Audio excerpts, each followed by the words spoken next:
பிதாவே, ஆசீர்வதிக்கப்பட்ட அந்த வேலைக்காக ஸ்தோத்திரம். உடைய திருப்பாதப்படியிலே நாங்கள் கடந்து வர கிருபை செய்ததுக்காய் ஸ்தோத்திரம். இவர் நேரமை நாங்கள் துதிக்கவும் ஆராதிக்கவும் தொழுது கொள்ளவும் உங்கள் நாமத்தை மையப்படுத்தவும் எங்களுக்கு தந்த கிருபைக்காக உமக்கு கொடான கோடி நாங்கள் நன்றி செலுத்துகிறோம். எப்பொழுது ஆண்டவரே உங்களுடைய வார்த்தைக்கு நேராக நாங்கள் கடந்து வந்திருக்கிறோம். ஆவியானவர் என்னோடும் எங்களோடு கூட பேசும். ஆண்டவரே, நீர் பேசுகிற தெய்வம், நீர் பேசும். ஆண்டவரே, உங்களுடைய வார்த்தையை நாங்கள் கேட்டு அதன்படி எங்களுடைய வாழ்க்கையில் கடைபிடிக்க அபியாசம் செய்ய ஆண்டவரே எங்கள் ஒவ்வொருவருக்கும் நீ உதவி செய்வேனமா நான் செபிக்கிறேன். ஆண்டவரே, அன்றைக்கு நிதியாளின் இதயத்தை உங்களுடைய வார்த்தைக்கு நேராக திறந்த தேவன் எங்கள் ஒவ்வொருவருடைய இருதயத்தையும் இந்த காலவில் திறந்திரடும்படியாக நாங்கள் செபிக்கிறோம். நீர் பேசும், உங்களுடைய நாமம் மையப்படட்டும். அதற்கு விரோதமாய் போராடுகிற அந்தகார வல்லமைகளை இயேசுவின் நாமத்தில் கடித்து கொள்ளும். எங்களுடைய இருதயங்களையும் செவிகளையும் திறந்திரடும். நாம மாத்திரம் மையப்படட்டும். இயேசுவின் நல்ல நாமத்தில் பிதாவே, ஆமென். சந்தோஷமா இருக்கல. ஒரு 3 அல்லேலூயா சொல்லுங்க. கர்த்தர் நல்லவர். இதனால கர்த்தர் கொடுத்த ஒரு சில வார்த்தைகளை தியானித்து நாம் ஜெபித்து கடந்து போவோம். எபிரேயருக்கு எழுதின நிருபம் 3ஆம் அதிகாரம் 1 வசனத்தை 2வது வசனத்தையும் நாம் வாசிக்க கேட்போம்.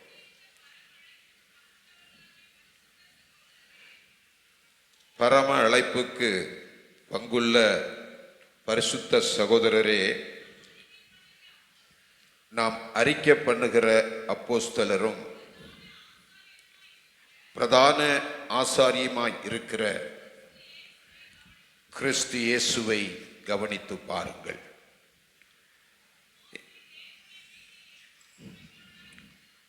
மோசே தேவனுடைய வீட்டில் எங்கும் உண்மை உள்ளவராய் இருந்தது போல இவரும் தன்னை ஏற்படுத்தினவருக்கு உண்மையுள்ளவராய் இருக்கிறார். ஒரு அல்லேலூயா சொல்லுவோமா? ஒரு அல்லேலூயா சொல்லுவோம். கர்த்தர் நல்லவர். இங்கே இந்த முதல் வசனம் சொல்லுகிறது, பரம அழைப்புக்கு பங்குள்ளவர்களாகிய பரிசுத்த சகோதரரே, நாம் அறிக்கை பண்ணுகிற அப்போஸ்தலரும் பிரதான ஆசிரியமாய் இருக்கிற கிறிஸ்து இயேசுவை கவனித்து பாருங்கள். ஒரு அல்லேலூயா சொல்லுங்க. இந்த உலகத்தில் நாம் கவனிக்க வேண்டிய ஒருவர் இருப்பாரானால் அவர்தான் நீங்களும் நானும் ஆராதிக்கிற நம்முடைய ஆண்டவராக இயேசு கிறிஸ்து. ஒரு அல்லேலூயா சொல்லுங்க. அவரை கவனித்து பாருங்கள். நிறைய இடத்துல ஒரு போர்டு போட்டிருக்கும், நில் கவனி போ. சொல்லுங்க, நில் கவனி போ. இன்றைக்கு நிற்கிறது இல்லை, கவனிக்கிறது இல்லை. ஆகவே அதனால தான் அநேக ஆக்சிடென்ட்டுகள், அநேக பிரச்சனைகள் நடைபெறுகிறது. ஆனால் பாருங்க, இந்த போர்டு எழுதி போட்டிருக்கிறாங்க, நில் கவனி போ. நாம் நிற்க வேண்டிய இடத்துல நிற்கணும், கவனிக்க வேண்டிய இடத்துல கவனிக்கணும், போக வேண்டிய நேரத்தில் நாம் போகணும். ஆகவே தான் நீங்கள் கவனிக்க வேண்டிய இந்த உலகத்தில் ஒருவர் இருப்பாரானால் அவர்தான் நீங்களும் நானும் ஆராதிக்கிற நம்முடைய ஆண்டவராக இயேசு கிறிஸ்து. ஒரு அல்லேலூயா சொல்லுங்க. இந்த கால வேளையில் நாம் ஆண்டவரை கவனிக்க வேண்டும். ஆகவே தான் சொல்லுகிறது, அடுத்த வசனம் சொல்லுகிறது, மோசே தேவனுடைய வீட்டில் எங்கும் உண்மை உள்ளவனா இருந்தது போல. ஒரு அல்லேலூயா சொல்லுங்க. இப்போ ஆண்டவர் இயேசுவை கவனித்து பாருங்கள் என்று சொன்ன அந்த வேத பகுதி அடுத்தது இயேசுவை சொல்லியிருக்கணும். ஆனால் அடுத்தது சொல்லுகிறது, மோசே தேவனுடைய வீட்டில் எங்கும் உண்மை உள்ளவனா இருந்தது போல. ஒரு அல்லேலூயா சொல்லுங்க. ஒரு அல்லேலூயா சொல்லுங்க. என்னாகும் புஸ்தகம் 12ஆம் அதிகாரம் 7ஆம் வசனத்தை நீங்கள் வாசிக்கும் போது, என் தாசன் ஆகிய மோசேயோ அப்படிப்பட்டவன் அல்ல, என் வீட்டில் எங்கும் அவன் உண்மை உள்ளவன். ஒரு அல்லேலூயா சொல்லுங்க. மோசேயை குறித்து இங்க வேதம் சொல்லுகிறது, என் தாசனாகிய மோசேயோ அப்படிப்பட்டவன் அல்ல, என் வீட்டில் எங்கும் உண்மை உள்ளவன். 3ஆம் வசனம் சொல்லுது, மோசேயானவன் பூமியில் உள்ள சகல மனிதரிலும் மிகுந்த சாந்த குணமுள்ளவனாயிருந்தான். ஆண்டவரை கவனித்து பாருங்கள் என்று சொன்ன அந்த வேதம் அடுத்தது மோசேயை குறித்து சொல்லுகிறார், இந்த மோசேயை நீங்கள் கவனித்து பாருங்கள், அவன் என் வீட்டில் எங்கும் உண்மை உள்ளவன். ஒரு அல்லேலூயா சொல்லுங்க. நம் ஆண்டவராகிய இயேசுவை நாம் கவனித்து பார்க்க வேண்டும். அதே நேரத்தில் மோசேயும் கவனித்து பார்க்க வேண்டும் என்று சொல்லி ஆண்டவர் சொல்லுகிறார், என் வீட்டில், என் வீடு அதான் ஜெப வீடு, கர்த்தருடைய வீடாகிய சபை, இந்த கர்த்தருடைய வீடாகிய சபையில நீங்களும் நானும் உண்மையுள்ளலாக இருக்க வேண்டும் என்று வேதம் சொல்லுகிறது. ஆகவேதான் ஆண்டவர் என் தாசன் அப்படிப்பட்டவன், நீங்கள் நினைக்கிறது போல அல்ல, அவன் என் வீட்டில் எங்கும் உண்மை உள்ளவன். ஆபிரகாமை குறித்து வேதம் சொல்லுகிறது. நெகேமியாவின் புஸ்தகம் 9ஆம் அதிகாரம் 7ஆம் வசனமும் 8ஆம் வசனமும் சொல்லுகிறது. வாசிங்க. நெகேமியா 9ஆம் அதிகாரம் 7, 8 வசனங்கள். ஆபிரகாமை தெரிந்து கொண்டு, ஆபிரகாமை கர்த்தர் தெரிந்து கொண்டு அவனை ஊர் என்னும் கல்தேயரின் பட்டணத்திலிருந்து புறப்பட பண்ணி, அவனை ஊர் என்னும் கல்தேயரின் பட்டணத்திலிருந்து புறப்பட பண்ணி, அவனுக்கு ஆபிரகாம் என்னும் பெயரிட்ட தேவனாகிய கர்த்தர், அவருக்கு ஆபிரகாம் என்று பெயரிட்ட கர்த்தர், தேவனாகிய கர்த்தர் நீர் அவன் இருதயத்தை உமக்கு முன்பாக, அவன் இருதயத்தில் உமக்கு முன்பாக உண்மையுள்ளதாக கண்டு, உண்மையுள்ளவராக கண்டு. கானானியர் பாருங்க, ஆண்டவர் ஆபிரகாமுடைய இருதயத்தை பார்க்கும்போது அவன் உண்மையுள்ளவர் என்று ஆண்டவர் ஆபிரகாமுடைய இருதயத்தை கண்டுபிடித்தார். மோசேயை சொல்லுகிற போது அவன் வீட்டில் எங்கும் உண்மை உள்ளவன் என்று சொல்லுகிறார். யோபை குறித்து சொல்லுகிற போது 33ஆம் அதிகாரம் 3ஆம் வசனம் சொல்லுகிறது. யோபு 33:3, என் வார்த்தைகள் என் இருதயத்தின் உண்மைக்கு ஒத்திருக்கும், என் வார்த்தைகள் என் இருதயத்தின் உண்மைக்கு ஒத்திருக்கும். இங்க யோபு சொல்லுகிறார், என் வார்த்தை என் இருதயத்துக்கு உண்மைக்கு ஒத்திருக்கும் என்று சொல்லுகிறார். தாவீது சங்கீதத்தில் சொல்லுகிறார், 18ஆம் சங்கீதம் 23ஆம் வசனம் சொல்லுகிறது. 18ஆம் சங்கீதம் 23ஆம் வசனம் வாசிங்க. அவர் முன்பாக நான் மன உண்மையாயிருந்து, அவருக்கு முன்பாக நான் மன உண்மையாயிருந்து, என் துர்க்குணத்திற்கு என்னை விலக்கி, என் துர்க்குணத்திற்கு என்னை விலக்கி நான் காத்துக் கொண்டேன். மோசே சொல்லுகிற போது அவருக்கு முன்பாக நான் உண்மையாயிருந்தேன். 89ஆம் சங்கீதம் 5ஆம் வசனம் சொல்லுகிறது. 89ஆம் அதிகாரம் 5ஆம் வசனம், கர்த்தாவே வானங்கள் உம்முடைய அதிசயங்களை துதிக்கும், பரிசுத்தவான்களின் சபையிலே, பரிசுத்தவான்களின் சபையிலே உம்முடைய உண்மையும் விளங்கும், உம்முடைய உண்மை விளங்கும். சபையிலே பரிசுத்தவான்களாகிய நாம் கூடி ஆராதிக்கிற இந்த சபையிலே உம்முடைய உண்மை விளங்கும். 8ஆம் வசனம், சேனைகளின் தேவனாகிய கர்த்தாவே, உம்மை போல் வல்லமையுள்ள கர்த்தர் யார்? உம்மை போல வல்லமையுள்ள கர்த்தர் யார்? உம்முடைய உண்மை உம்மை சூழ்ந்திருக்கிறது, உம்மை உண்மை சூழ்ந்திருக்கிறது என்று சொல்லுகிறார். ஆண்டவருடைய அந்த உண்மை அவரை சூழ்ந்திருக்கிறதா. ஆகவேதான் இயேசுவை நாம் கவனித்து பார்க்க வேண்டும். இன்றைக்கு இந்த உலகத்தில், இந்த பொல்லாத உலகத்தில் வாழ்ந்து கொண்டிருக்கிற நீங்களும் நானும் கவனித்து பார்க்க வேண்டிய மிக முக்கியமான காரியம், இயேசுவை நீங்களும் நானும் கவனிக்க வேண்டும். அவர் சொல்லுகிறார், மோசே தேவனுடைய வீட்டில் எங்கும் உண்மை உள்ளவனா இருந்தது போல. இன்றைக்கு எங்கு பார்த்தாலும் உண்மை இல்லை.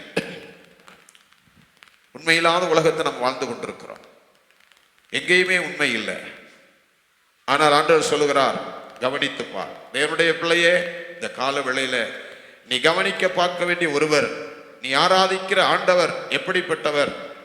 அவர் உண்மையுள்ளவர். 2ஆம் வசனம் சொல்லுது பாருங்க, மோசே தேவனுடைய வீட்டில் எங்கும் உண்மை உள்ளவனா இருந்தது போல இவரும் தம்மை ஏற்படுத்தினவருக்கு உண்மை உள்ளவராக இருந்தார். இல்லையா? சொல்லுங்க.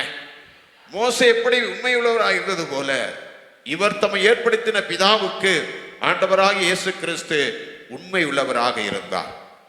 அருமையான தேவனுடைய ஜனமே, நீங்கள் நானும் உண்மை உள்ளவர்களாக இருக்க வேண்டும். அதுதான் வேதம் சொல்வது.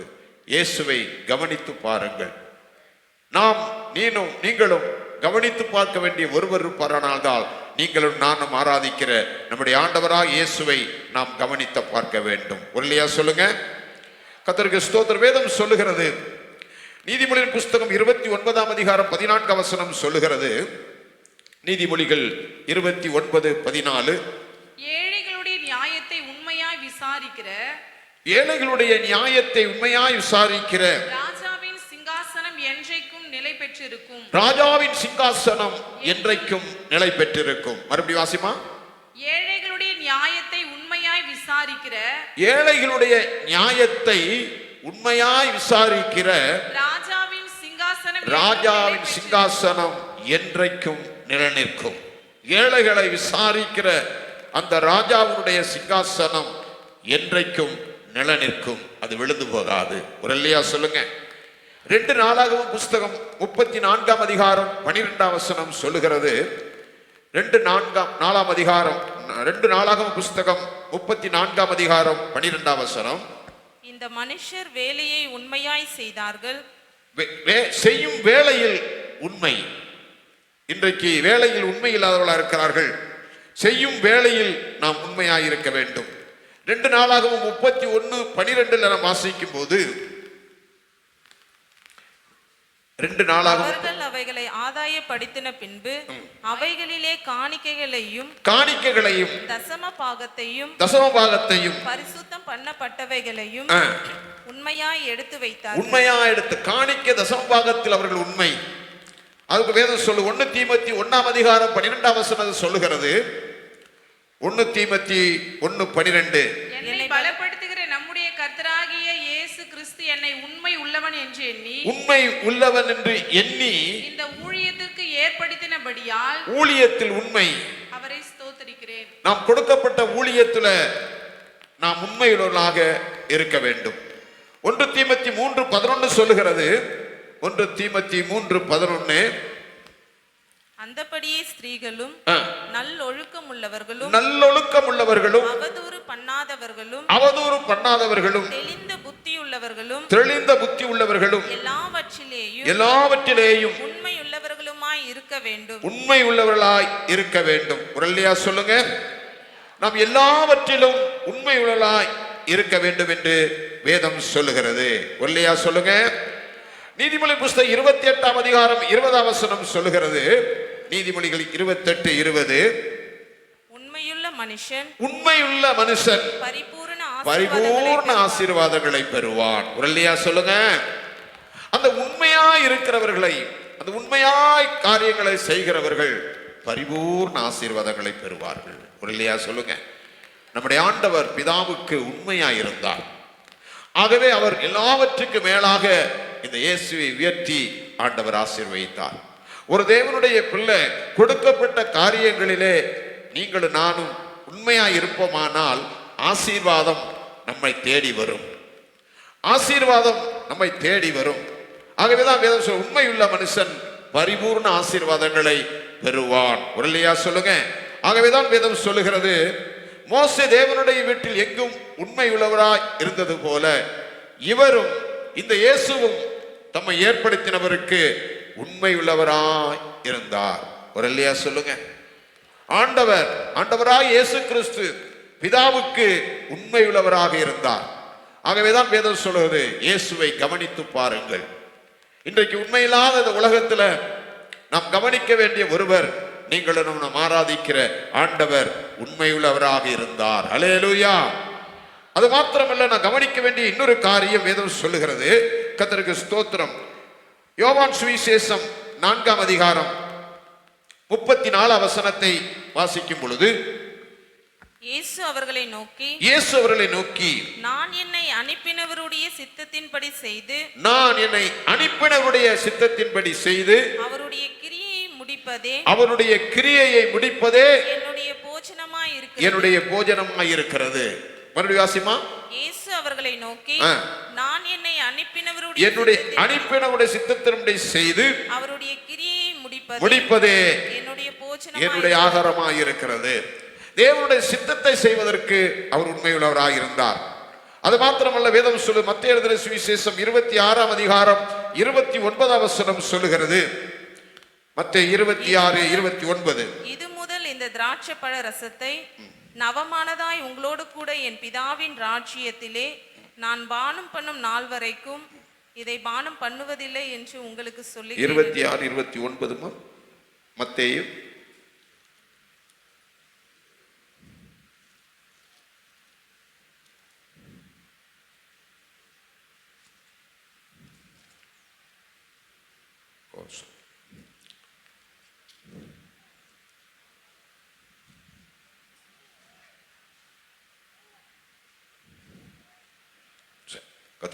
பிதாவின் சித்தத்தை செய்வதற்கு அவர் உண்மையுள்ளவராக இருந்தார். அடுத்ததாக தேவன் கர்த்தருக்கு ஸ்தோத்திரம். அவரை கவனித்து ஏன் பார்க்க வேண்டும்? பிதாவின் சித்தத்தை செய்வதற்கு அவர் உண்மையுள்ளவராய் இருந்தார். அது மாத்திரமல்ல, வேதம் சொல்லுகிறது, மார்க் எழுதின சுவிசேஷம் 1 அதிகாரம் 35 வசனத்தை நாம் வாசிக்கும் போது, அவர் அதிகாலையில் இருட்டோடு எழுந்து புறப்பட்டு அவர் அதிகாலையில் இருட்டோடு எழுந்து புறப்பட்டு வனாந்தரமான ஒரு இடத்திற்கு போய் அங்கே ஜெபம் பண்ணினார். அங்கே ஜெபம் பண்ணினார். ஒரு இல்லையா சொல்லுங்க. இயேசுவை நாம் கவனித்து பார்க்க வேண்டும். அவர் தேவனுடைய வீட்டில் அவர் பிதாவுக்கு உண்மையாயிருந்தார். தேவ சித்தம் செய்வதில் அவர் உண்மையாயிருந்தார். ஜெபத்தில் அவர் உண்மையாயிருந்தார். மறுபடியும் அந்த வசனத்தை வாசிங்க. அவர் அதிகாலையில் இருட்டோடு எழுந்து புறப்பட்டு அவர் அதிகாலையில் இருட்டோடு எழுந்து புறப்பட்டு வனாந்தரமான ஒரு இடத்திற்கு போய் அங்கே ஜெபம் பண்ணினார். பாருங்க, ஏன் இயேசுவை நாம் கவனிக்க வேண்டும்? அவர் அதிகாலையில் எழும்பி வனாந்தரமான ஒரு இடத்திற்கு போய் ஜெபம் பண்ணினார். அவரே ஜெபம் பண்ணியிருப்பார். ஆனால் நீங்கள் நானும் நம்முடைய தனிப்பட்ட வாழ்க்கையில் ஜெபம் மிக அவசியமானது. ஆகவேதான் இயேசுவை நாம் கவனித்து பார்க்க வேண்டும். அவர் உண்மையுள்ளவராக இருந்தது மாத்திரமல்ல, பிதாவின் சித்தத்தை செய்தது மாத்திரமல்ல, ஜெபத்தில் அவர் உண்மையாயிருந்தார். லூக்கா எழுதின சுவிசேஷம் 6 அதிகாரம் 12 வசனத்தை நீங்க வாசிக்கும் போது, அந்நாட்களிலே அவர் ஜெபம் பண்ணும்போது ஒரு மலையின் மேல் ஏறி ராம் முழுவதும் தேவனை நோக்கி ஜெபம் பண்ணினார். அதிகாலை ஜெபம் பண்ணது மாத்திரமல்ல, ராம் முழுவதும் பிதாவை நோக்கி அவர் ஜெபம் பண்ணினார். இன்றைக்கு அவரை ஆராதிக்கிற தேவனுடைய பிள்ளையுடைய வாழ்க்கையில ஜெபம் இருக்கிறதா? அவர் அதிகாலையில் எழுப்பி ஜெபிக்கிறார், ராம் முழுவதும் ஜெபிக்கிறார். வேதம் சொல்லுகிறது, எபிரேயர் நிருபம் 5 அதிகாரம் 7 வசனம் சொல்லுகிறது. எபிரேயர் 5:7, அவர் மாம்சத்தில் இருந்த நாட்களில் தம்மை மரணத்தினின்று ரட்சிக்க வல்லமை உள்ளவரை நோக்கி பலத்த சத்தத்தோடும் கண்ணீரோடும் விண்ணப்பம் பண்ணி வேண்டுதல் செய்தார். கண்ணீரோடு ஜெபித்தார். கர்த்தருக்கு ஸ்தோத்திரம்.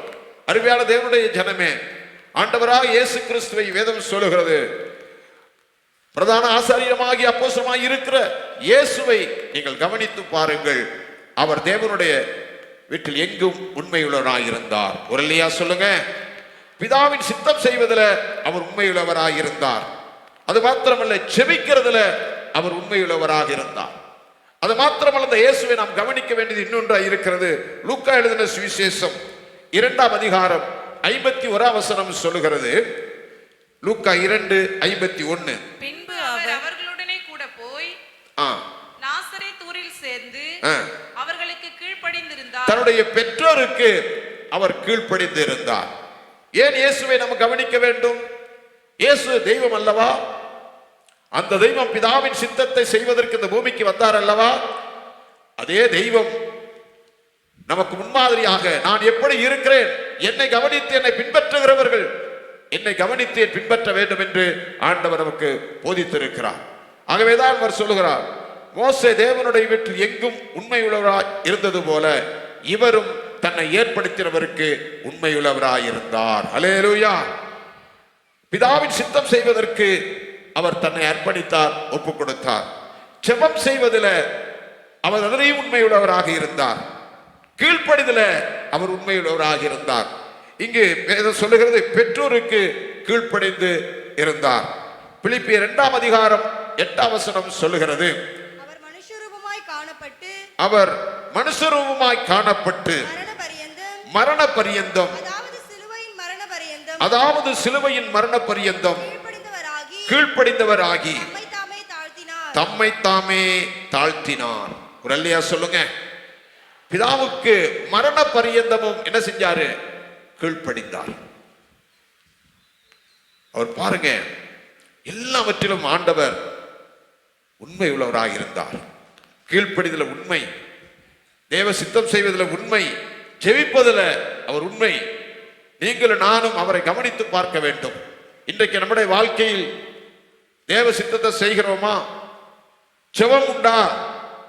யோசித்து பாருங்க. அவர் அதிகாலை இருட்டோடு எழும்பி போய் ஜெபித்தார், ராம் முழுதும் ஜெபித்தார், கண்ணீரோடு ஜெபித்தார். இன்னைக்கு நம்முடைய ஜெப வாழ்க்கை இருக்கிறதா? நீங்களும் நான் ஜெபிக்க வேண்டும். அதான் ஆண்டவர் சொல்றார், மோசேயை கவனித்து பார், என் வீட்டில் உண்மையாயிருந்தான்.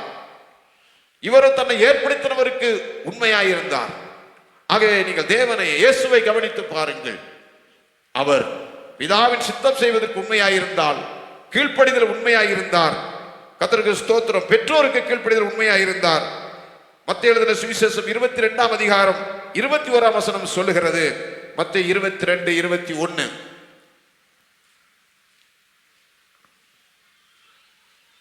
வாசிங்க. ராயனுடையதே என்றார்கள். அதற்கு அவர், அப்படியானால் ராயனுடையதை ராயனுக்கும் தேவனுடையதை தேவனுக்கும் செலுத்துங்கள் என்றார். ஒரு இல்லையா சொல்லுங்க. சட்டத்திட்டங்களுக்கு அவர் கீழ்ப்படிந்தார். சட்டத்திட்டங்களுக்கு உண்மையாயிருந்தார். வரிக்கு செலுத்துவதற்கு உண்மையாயிருந்தார். ராயனுடைய ராயனுக்கும் தேவனுடையதை தேவனுக்கும் செலுத்துங்கள் என்று அதிலேயும் அவர் உண்மையாயிருந்தார். ஒரு இல்லையா சொல்லுங்க. ஒரு இல்லையா சொல்லுங்க. அருமையான தேவனுடைய பிள்ளையே, நீங்களும் நானும் உண்மையுள்ள இருக்க வேண்டும். வேதம் நமக்கு போதிக்கிறது. நாம் உண்மையுள்ள இருக்க வேண்டும் என்று சொன்னால் நமக்கு முன்மாதிரியாக இருந்த நம்முடைய ஆண்டவரை நாம் கவனித்து பார்க்க வேண்டும். அவர் பிதாவுக்கு உண்மையாயிருந்தார், கீழ்ப்படிதல் உண்மையாயிருந்தார், ஜெபத்தில் உண்மையாயிருந்தார், பெற்றோருக்கு அவர் கீழ்ப்படிதல் உண்மையாயிருந்தார், சட்டத்திட்டங்களுக்கு அவர் உண்மையாயிருந்தார். அப்படியானால் நீங்களும் நானும், இந்த இயேசுவை பின்பற்றுகிற நீங்களும் நானும், இயேசுவை ஆராதிக்கிற நீங்களும் நானும், இயேசுடைய பிள்ளைகள் என்று சொல்லுகிற நீங்களும் நானும் அவருக்கு கீழ்ப்படியணும், உண்மையாயிருக்கணும். அப்படி நாம் இருப்போமானால் அந்த உண்மையுள்ள மனுஷன் பரிபூர்ண ஆசீர்வாதங்களை பெறுவான். அது மாத்திரமல்ல, இயேசு கவனிக்க பார்க்க வேண்டியது இன்னொரு காரியம் சொல்லுகிறது. லூக்கா எழுதின சுவிசேஷம் 23ஆம் அதிகாரம் 34ஆம் வசனம் வாசிங்க. இயேசு, பிதாவே இவர்களுக்கு மன்னியும் தாங்கள் செய்கிறது இன்னதென்று அறியாது இருக்கிறார்களே என்றார். கர்த்தருக்கு ஸ்தோத்திரம். பாருங்க, மன்னிப்பதில் உண்மையாக இருந்தார். கர்த்தருக்கு ஸ்தோத்திரம். மற்றவர்களை மன்னித்தார். இன்றைக்கு நாம் உடன் பிறந்தவர்களை மன்னிக்கிறோமா? கொஞ்சம் யோசித்து பாருங்க. ஒரே ரத்தத்தில் குடிக்கிறவர்களும் அப்பத்தை பானம் பண்ணுகிறவர்கள இன்றைக்கு மன்னிக்கிற சுபாவம் இருக்குதா? உண்மை இருக்கிறதா? ஆனால் பாருங்க, தன்னை அடித்தவர்கள், தன்னை நிந்தித்தவர்கள், தன்னை துன்புறுத்தவர்களை பார்த்து சொன்னார், இவர்கள் அறியாமல் செய்கிறார்கள், தெரியாமல் செய்கிறார்கள், இவர்களை மன்னியும் என்று இயேசு சொன்னார். ஒரு இல்லையா சொல்லுங்க. ஒரு இல்லையா சொல்லுங்க. அப்படியானால் நீங்களும் நானும் ஒருவரை ஒருவர் என்ன செய்ய வேண்டும்? மன்னிக்க வேண்டும். கர்த்தருக்கு ஸ்தோத்திரம். லூக்கா எழுதின சுவிசேஷம் 22ஆம் அதிகாரம் 61ஆம் வசனமும் 62ஆம் வசனத்தை நாம் வாசிக்கும் போது, அப்பொழுது கர்த்தர் திரும்பி பேதுருவை நோக்கி பார்த்தார். சேவல் கூவுகிறதற்கு முன்னே நீ என்னை 3 தரம் மறுதலிப்பாய் என்று கர்த்தர் தன்னிடத்தில் சொன்ன வசனத்தை உடனே பேதுரு நினைவு கூர்ந்து கர்த்தருக்கு ஸ்தோத்திரம் வெளியே போய் மனம் கசந்து அழுதார். பாருங்க, பேதுருவை மன்னித்தார். கர்த்தருக்கு ஸ்தோத்திரம். ஆண்டவர் சொன்னார், நீ என்னை மறுதலிக்க போற என்று சொன்னார். யார் மறுதலித்தாலும் நான் செய்ய மாட்டேன் என்று சொன்னான். ஆனால் ஆண்டவர் சொன்னபடியே மறுதலித்தார். அந்த மறுதலித்த இயேசு அந்த பேதுருவையும் இயேசு மன்னித்தார். அருமையான தேவனுடைய பிள்ளையே, நீங்கள் நானும் மன்னிக்கிற ஒரு சுபாவம் உள்ளவர்களாக நாம் மாற வேண்டும். மத்தேயு 26ஆம் அதிகாரம் 50ஆம் வசனம் சொல்லுகிறது. மத்தேயு 26:50. இயேசு அவனை நோக்கி, சிநேகிதனே, என்னத்திற்காக வந்திருக்கிறாய் என்றார். என்னத்திற்காக வந்திருக்கிறேன் யூதாசை பார்த்து கேட்டார். யூதாஸ் அப்பொழுது அவர்கள் கிட்டே வந்து இயேசுவின் மேல் கை போட்டு அவனை பிடித்தார்கள். கர்த்தருக்கு ஸ்தோத்திரம். தன்னை காட்டி கொடுத்த அந்த யூதாசையும் கர்த்தர் என்ன சொன்னார்? சிநேகிதனே என்று சொன்னார். அவனை மன்னித்தார். பேதுருவை மன்னித்தார். நீங்கள் நானும் மன்னிக்கிற சுபாவம் உள்ளவர்களாயிருக்கணும். ஆகவேதான் ஆண்டவர் சொல்கிறார், நீங்கள் இயேசுவை கவனித்து பாருங்கள். அந்த வேதவசனம் நல்ல அழகாக சொல்லுது. பரம அழைப்புக்கு பங்குள்ள பரிசுத்த சகோதரரே, நீங்கள் அறிக்கை செய்கிற அப்போஸ்தலரும் பிரதான ஆசிரியமாகிய கிறிஸ்து இயேசுவை கவனித்து பாருங்கள். இயேசுவை நாம் கவனித்து பார்க்க வேண்டும். இயேசு பெற்றோருக்கு கீழ்ப்படிந்தார், பிதாவுக்கு கீழ்ப்படிந்தார், பிதாவின் சித்தம் அந்த பூமியில செய்தார், உண்மையுள்ளவராக இருந்தார், மன்னிக்கிறவராக இருந்தார், ஜெபத்தில் அவர் உண்மையுள்ளவராக இருந்தார். அப்படியானால் நீங்கள் நானும், அவரை கவனிக்கிற நீங்கள் நானும், அவருடைய பிள்ளையாய் ஜீவிக்கிற நீங்கள் நானும் உண்மையுள்ளவர்களாய் இருக்க வேண்டும் என்று வேதம் சொல்லுகிறது. அப்போஸ்தலர் 10ஆம் அதிகாரம் 38ஆம் வசனத்தை நான் வாசிக்கும் போது, அப்போஸ்தலர் 10:38, நசரேயனாகிய இயேசுவை தேவன் பரிசுத்த ஆவியினாலும் வல்லமையினாலும் அபிஷேகம் பண்ணினார். தேவன் அவரோடு கூட இருந்தபடியினாலே அவர் நன்மை செய்கிறவராயும் பிசாசின் வல்லமையில் அகப்பட்ட யாவரையும் குணமாக்குகிறவராயும் சுற்றி திரிந்தார். ஒரு இல்லையா சொல்லுங்க. இயேசு கிறிஸ்து இந்த பூமியில இருக்கும்போது எப்படி சுற்றி திரிந்தார்? நன்மை செய்கிறவராக சுற்றி திரிந்தார். ஒரு இல்லையா சொல்லுங்க. ஒரு இல்லையா சொல்லுங்க. கர்த்தருக்கு ஸ்தோத்திரம். ஏன் அந்த மறுபடியும் அந்த வசனத்தை வாசிங்க. நசரேயனாகிய இயேசுவை தேவன் பரிசுத்த ஆவியினாலும் வல்லமையினாலும் அபிஷேகம் பண்ணினார். ஒரு இல்லையா சொல்லுங்க. அந்த பரிசுத்த ஆவியானவர் அவருக்குள்ள இருந்ததுனால அவர் நன்மை செய்கிறவராகவே சுற்றி திரிந்தார். ஒரு இல்லையா சொல்லுங்க. கர்த்தருக்கு ஸ்தோத்திரம். நீங்களும் நானும் நன்மை செய்ய வேண்டும் என்று வேதம் சொல்லுகிறது. இயேசு இந்த உலகத்தில் இருக்கும்போது, ஆவியானவரோடு கூட இருக்கும்போது அவர் நன்மை செய்கிறவராகவே இந்த பூமியில் இருந்தார். கர்த்தர் கொடுத்திருக்கிற இந்த கிருபையின் நாட்களிலே, நமக்கு வைக்கப்பட்டிருக்கிற இந்த கொஞ்ச நாட்களில் நாம் என்ன செய்ய வேண்டும் என்றால் நன்மை செய்யவே நாம் வேண்டும். ஒரு இல்லையா சொல்லுங்க. இயேசு இந்த உலகத்தில் வாழ்ந்த நாட்கள் 33 வருடங்கள். 30 வருடங்கள் தன்னுடைய பெற்றோருக்கு நல்ல வாலிப வயதில் கீழ்ப்படிந்து நடந்தார். 3 ஆண்டு பிதாவின் சித்தத்தை இந்த பூமியில செய்து முடித்தார். ஒரு இல்லையா சொல்லுங்க. இன்றைக்கு கீழ்ப்படுகிறார்கள் நம்முடைய பிள்ளைகள். பாருங்க, அதுதான் வேதம் சொல்லுது. இயேசுவை கவனிங்க. இயேசுவின் பிள்ளை என்று சொல்லுகிற நீங்கள் இந்த இயேசுவை கவனிங்கள். இந்த இயேசு ஜெபிக்கிறவராக இருந்தார்.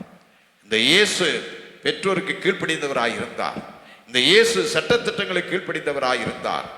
இந்த இயேசு உண்மையுள்ளவராக இருந்தார். இந்த இயேசு பிதாவின் சித்தத்தை செய்து முடித்தார். அப்படியானால் இந்த உலகத்தில் நாம் வாழ்கிற இந்த கொஞ்ச நாள்ல நாம் கர்த்தருக்கு உண்மை உள்ளவர்களாக இருப்போமானால் அந்த உண்மை உள்ள மனுஷன் பரிபூர்ண ஆசீர்வாதங்களை பெறுவார். ஒரு இல்லையா சொல்லுங்க. 1 கொரிந்தியர் புஸ்தகம் 5ஆம் அதிகாரம் 8ஆம் வசனம் சொல்லுகிறது. 1 கொரிந்தியர் 5:8, ஆதலால் பழைய புளித்த மாவோடு அல்ல, துர்குணம் பொல்லாப்பு என்னும் புளித்த மாவோடும் அல்ல, துப்புரவு உண்மை என்னும் புளிப்பில்லா அப்பத்தோடு பண்டிகையை ஆசரிக்க கர்த்தரை நாம் ஆராதிக்க வேண்டியவர்கள், கர்த்தருடைய பண்டிகையை கொண்டாட வேண்டிய நீங்கள் நானும் வேதம் சொல்லுது. துப்புரவு உண்மை என்னும் புளிப்பில்லா அப்பத்தோட பண்டிகை ஆசாரிக்க வேண்டும். ஒரு இல்லையா சொல்லுங்க. ஆகவே கர்த்தருடைய பிள்ளைகளாகி நீங்கள் நானும் வேதம் சொல்லு பரிசுத்தத்தோடு உண்மையோடு கர்த்தருடைய பந்தியை அல்லது கர்த்தரை ஆராதிப்பதில் நாம் உண்மையாக இருக்க வேண்டும். ஒரு இல்லையா சொல்லுங்க. 2 சாமுவேலின் புஸ்தகம் 22ஆம் அதிகாரம் 19 24 வசனங்களை வாசிக்கும் போது வாசிங்க. 2 சாமுவேலின் புஸ்தகம் 22ஆம் அதிகாரம். என் ஆபத்து நாளில் எனக்கு எதிரிட்டு வந்தார்கள். கர்த்தரோ எனக்கு ஆதரவாய் இருந்தார். என் மேல் அவர் பிரியமாய் இருந்தபடியால் விசாலமான இடத்திலே என்னை கொண்டு வந்து என்னை தப்புவித்தார். கர்த்தர் என் நீதிக்கு தக்கதாக எனக்கு பதிலளித்தார். என் கைகளின் சுத்தத்திற்கு தக்கதாக எனக்கு சரிகட்டினார். கர்த்தருடைய வழிகளை நான் காத்துக்கொண்டு வந்தேன். நான் என் தேவனுக்கு நான் துரோகம் பண்ணினது இல்லை. அவருடைய நியாயங்களை எல்லாம் எனக்கு முன்பாக நிறுத்தினேன். நான் அவருடைய பிரமாணங்களை விட்டு விலகாமல் அவர் முன்பாக மன உண்மையாய் இருந்து என் துர்க்குணத்துக்கு என்னை விலக்கி காத்துக்கொண்டே. ஒரு இல்லையா சொல்லுங்க. தாவீது ஆசீர்வதிக்கப்படுவதற்கு ஒரு பெரிய காரியம் என்னன்னா இந்த வேதவசனம் அழகா சொல்லுது. மறுபடியும் அந்த வசனத்தை வாசிங்க 19 என் ஆபத்து நாளிலே எனக்கு எதிரிட்டு வந்தார்கள். கர்த்தரோ எனக்கு ஆதரவாய் இருந்தார். என் மேல் அவர் பிரியமாய் இருந்தபடியால், பாருங்க, தாவீதின் மேல் கர்த்தர் பிரியமாய் இருந்தபடியினால் விசாலமான இடத்திலே என்னை கொண்டு விசாலமான இடத்திலே என்னை கொண்டு வந்து நிறுத்தினார், என்னை தப்புவித்தார். கர்த்தர் என் நீதிக்கு தக்கதாக கர்த்தர் என் நீதிக்கு தக்கதாக எனக்கு பதிலளித்தார். என் கைகளின் சுத்தத்திற்கு தக்கதாக என் கைகளின் சுத்தத்திற்கு தக்கதாக எனக்கு சரி கட்டினார். கர்த்தருடைய வழிகளை காத்து கொண்டு வந்தேன். நான் காத்து கொண்டு வந்தேன். நான் என் தேவனுக்கு துரோகம் பண்ணினது இல்லை. அவருடைய நியாயங்களை எல்லாம் எனக்கு முன்பாக நிறுத்தினேன். நான் அவருடைய பிரமாணங்களை விட்டு விலகாமல் அவர் முன்பாக மன உண்மையாயிருந்து என் துர்க்குணத்திற்கு என்னை விலக்கி காத்துக்கொண்டேன். ஒரு இல்லையா சொல்லுங்க. அவருக்கு முன்பாக நான் உண்மையா இருந்ததுனால தான் சத்துருக்கு என்னை விலக்கி காத்தார். விசாலமான இடத்துல கொண்டு வந்து வைத்தார். என்னை ஆசீர்வாதமா இருப்பதற்கு காரணம் என்ன தெரியுங்களா? நான் அவருக்கு முன்பாக உண்மையா இருந்தேன். ஒரு இல்லையா சொல்லுங்க. என் கை சுத்தமான கை என்று சொன்னார். ஒரு இல்லையா சொல்லுங்க. அருமையான தேவனுடைய பிள்ளை, இந்த கால வேளையில நாம் இயேசுவை கவனிக்க பார்க்க வேண்டும். அவர் உண்மையுள்ளவராக இருந்தார். அந்த உண்மையுள்ள மனுஷன் பரிபூர்ண ஆசீர்வாதங்களை பெறுவான். கர்த்தருக்கு ஸ்தோத்திரம். இன்னொரு வசனத்தை நாம் வாசித்து முடிப்போம். சங்கீதம் 18ஆம் அதிகாரம். கர்த்தருக்கு ஸ்தோத்திரம். 23ஆம் வசனத்தை வாசிங்க. அவர் முன்பாக நான் மன உண்மையாய் இருந்து என் துர்க்குணத்திற்கு என்னை விலக்கி காத்துக்கொண்டேன். என் துர்க்குணத்திற்கு நான் விலக்கி காத்துக்கொண்டேன். அவருக்கு உண்மையாக நான் உண்மையா இருந்து என் துர்க்குணத்திற்கு என்னை விலக்கி காத்துக்கொண்டேன். அருமையான தேவனுடைய பிள்ளையே, நீங்கள் நானும் நம்முடைய ஆண்டவரை கவனித்து பார்க்க வேண்டும். உலகத்தில் மனிதன் எதையோ கவனித்துக் கொண்டிருக்கிறான். நீங்கள் நான் ஆண்டவரை கவனிக்கணும். ஆண்டவரை கவனிக்க வேணும்னு சொன்னா அவருடைய வேத புத்தகத்தை நீங்க வாசிக்கும் போது அவர் நமக்கு கற்றுக் கொடுப்பார். நான் எப்படி இருந்தேன்? மோசே தேவனுடைய வீட்டில் எப்படி இருந்தார்? நான் பிதாவுக்கு எப்படி இருந்தேன்? வேதம் சொல்லுகிறது.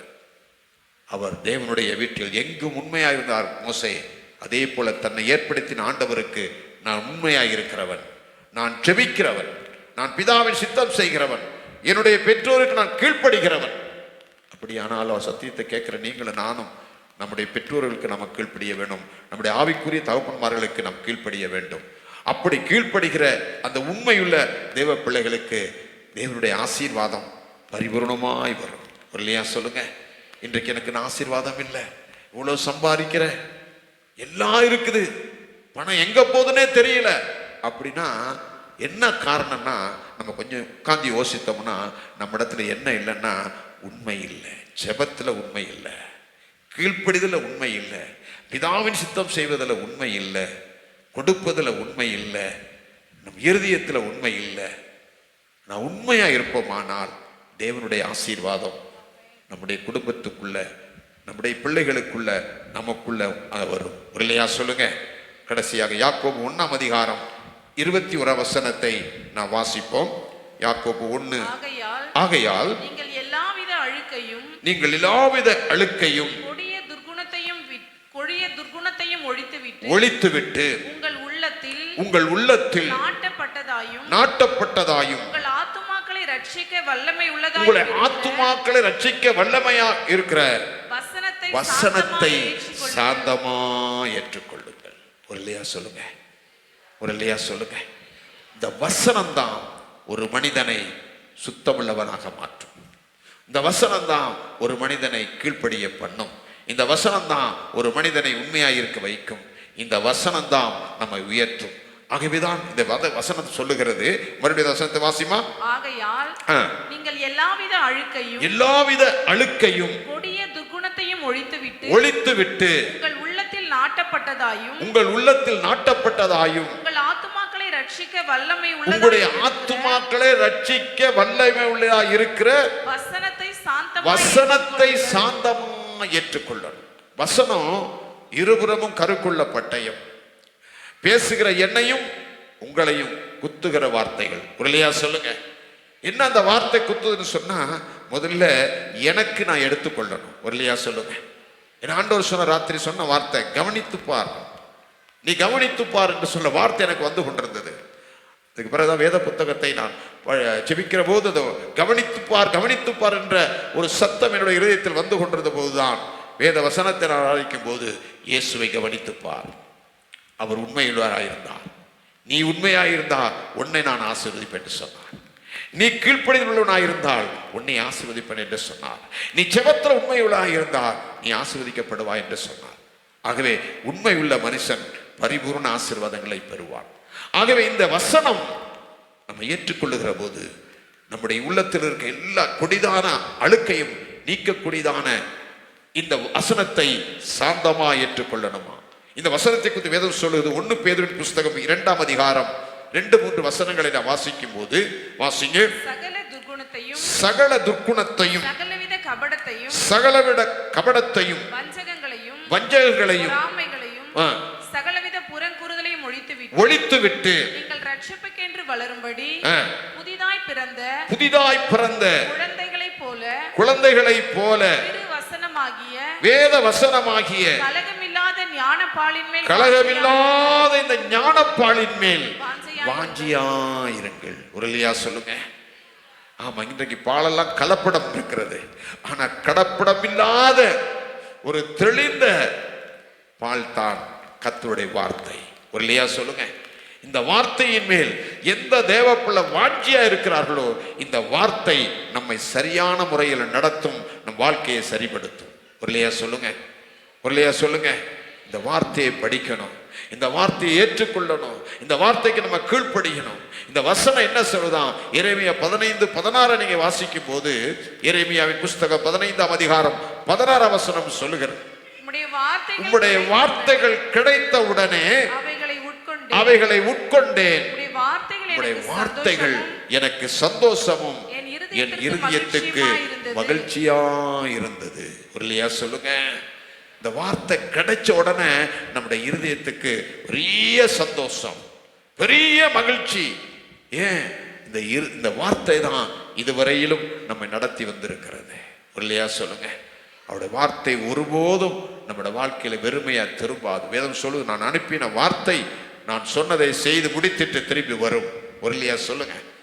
அருமையான தேவனுடைய பிள்ளையே, இந்த வாசனத்தை யார் சாந்தமாய் ஏற்றுக்கொள்ளுகிறார்களோ, இந்த வசனத்தின் மேல் யார் வாஞ்சியாய் இருக்கிறார்களோ, இந்த வசனத்துக்கு யார் கீழ்ப்படுகிறார்களோ, அவருடைய வாழ்க்கையில தேவனுடைய பரிபூர்ண ஆசீர்வாதங்களை அவர்கள் பெற்றுக்கொள்வார்கள்.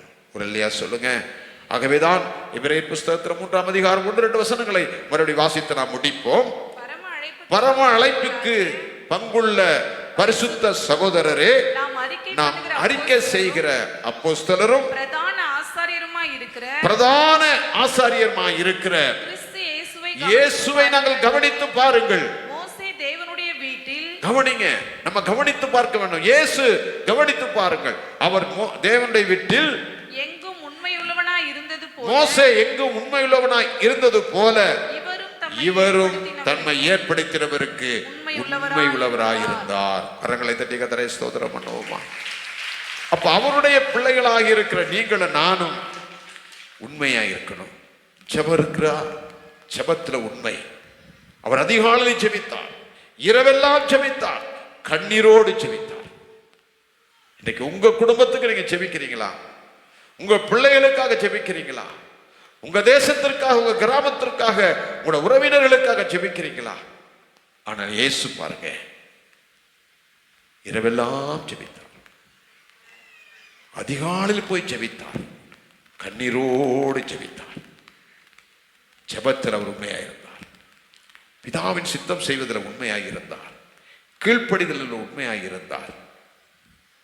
அவர் எல்லாவற்றிலும் உண்மையாயிருந்ததுனால தான் பிதாவாகிய தேவன் அவரை உயர்த்தி ஆசீர்வதித்தார். அருமையான தேவனுடைய பிள்ளையே, இந்த கால வேளையில உங்க வாழ்க்கையில நீங்க ஆசீர்வாதமா இருக்குன்னு சொன்னா இயேசுவை கவனித்து பாருங்கள். அவர் கீழ்ப்படிதலில் உண்மையா இருந்த பெற்றோருக்கு கீழ்ப்படிதான். எந்த தேவ பிள்ளை பெற்றோருக்கு கீழ்ப்படிதோ அவரோட வாழ்க்கை ஆசீர்வாதமாக இருக்கும். ஒருவேளை வயசாகி இருக்கலாம், ஒருவேளை படிப்பெரியாதவளா இருக்கலாம்.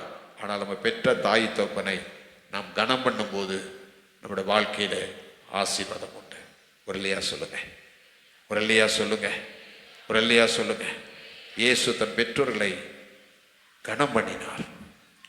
கடைசி நேரத்தில் ஒரு கைவிடலை.